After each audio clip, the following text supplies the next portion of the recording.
Hello, my name is Sabrina Hamilton, and I am a student at Full Sail University in the Recording Arts Bachelor of Science program. And for this interview, I have chosen to interview a fellow classmate and close friend of mine, John Chanis. First question. What do you see as the role of the visual arts in our mass-mediated world, and particularly in your profession? John's answer. Visual art is everything in the entertainment industry. Your eyes eat before your ears. If something looks awesome, an album cover for example, then you will head into the album partially satisfied and looking for great material, as opposed to looking at a terrible album cover and having no expectations for that particular album. Question 2. With new communications and media technologies, imagery is almost instantly available. Do you believe that this is having a positive or negative influence on the industry? The positive side of this is that freelance designers can get big work, such as a side job designing stuff for MTV or another channel on TV. The downfall is almost the same situation but opposite. There are so many freelance workers that it's tough to find the big work, and it usually goes back to the same people, and you get the same stuff just redesigned. Question 3.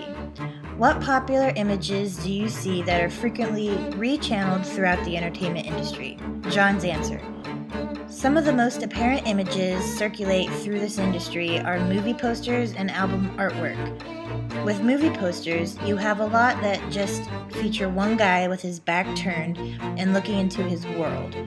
For album art, it seems that the more flashy, the more sales.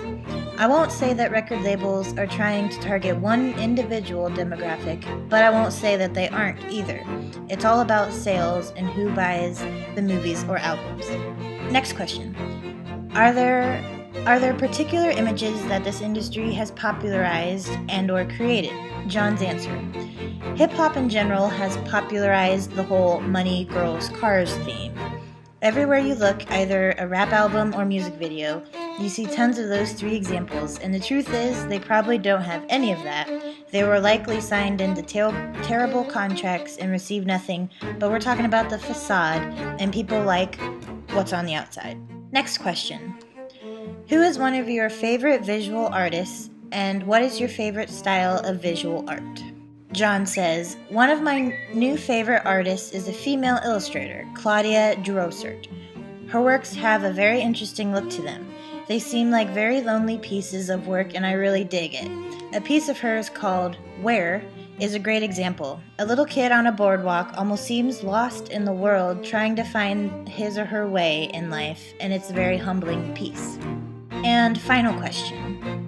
How has your knowledge of famous artworks influenced your creative process? John's answer. I'm not a graphic designer or engineer, but I can talk about my uncle, an engineer in upstate New York. I've seen some mock-up drawings of a house he's designing in South Florida. It's a very Italian-themed house from the columns to the brick. He's a big Italian-style architecture lover, and it really seems to influence his creative process. Thank you, John, for allowing me to interview you for this podcast. In conclusion, in our rapidly evolving media industry, it appears as though the visual art is just as important and even supplemental to the other aspects of the industry, such as music and film. With all of these combined, our senses can be either greatly pleased or displeased with what we are seeing, hearing, and experiencing. Thank you. Man decides after 70 years is what he goes there for.